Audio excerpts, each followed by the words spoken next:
মানুষের দিন একরকম কখনোই যায় না। সুখের পরে দুঃখ আসে, আবার দুঃখের পরে সুখ আসে। যেমনটা দিনের পরে রাত আসে, রাতের পরে দিন আসে। আপনার এরকমই চলতে থাকবে, কারণ জীবনটাই আমাদের এরকম। আল্লাহ দুঃখ দিয়ে মানুষকে পরীক্ষা করে, আবার সুখ দিয়েও মানুষকে পরীক্ষা করে। তো কাজে আমরা মন খারাপ করব না। আল্লাহ অবশ্যই ভালো কিছু রাখছে কপালে, কারণ আপনার যদি এখন দুঃখ থাকে, আপনি গ্যারান্টি ভাবে লিখে রাখতে পারেন যে এই দুঃখ হয়তো বা বেশি দিন থাকবে না। আপনাকে পরীক্ষা করার জন্য দুঃখটা খুব জলদি চলে যাবে।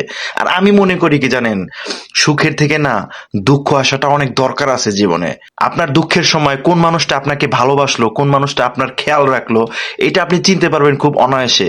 কারণ যখন আপনি সুখে থাকবেন, তখন দেখবেন আপনার ভাই ব্রাদার, আত্মীয় স্বজন, তারপরে কাছের বন্ধু বান্ধবের কোনো অভাব হবে না। কিন্তু দুঃখের সময় যখন কাউকে পাবেন না, তখন আপনি বুঝতে পারবেন যে আপনি কোন অবস্থার মধ্যে দিয়ে যাচ্ছেন, এবং মানুষের মুখোশ পরা মানুষগুলোকে আপনি খুব সহজে চিনতে পারবেন। এই জন্য দুঃখ আসাটা আমাদের দরকার আছে, আমাদের জীবনে প্রচুর দরকার আছে ভাই, বিশ্বাস করেন। তো ধৈর্য সহকারে আল্লাহকে ডাকবেন, অবশ্যই আপনার জীবনটা এরকম থাকবে না। দুঃখ একদিন শেষ হয়ে যাবে, সেই সাথে সাথে সুখের সাগরও একদিন ভাসবেন আপনি। তো মন খারাপের কিছু নাই, আল্লাহ সাথে আছে অলওয়েজ।